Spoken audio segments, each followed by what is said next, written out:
Everyone, দেখো আমরা কতটা কি খেতে পারি তার থেকে বেশি থালাটা যখন সুন্দর সাজিয়ে দেবে তখনই বেশি খাওয়ার মজাটাই আলাদা। দেখো তার জন্য আজকে মা থালাটা সবচেয়ে সুন্দরভাবে সাজিয়েছে। কিছু মেনু কিছু দেখো শাক ভাজা, মাছ ভাজা, বেগুন ভাজা, পটল ভাজা, আলু ভাজা, কুমড়ো দিয়ে ঢেঁড়স ভাজা, কুদরি ভাজা,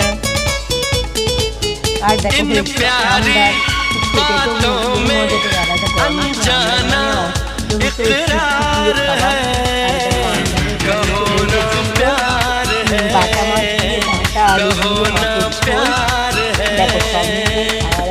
জমিয়ে হলো।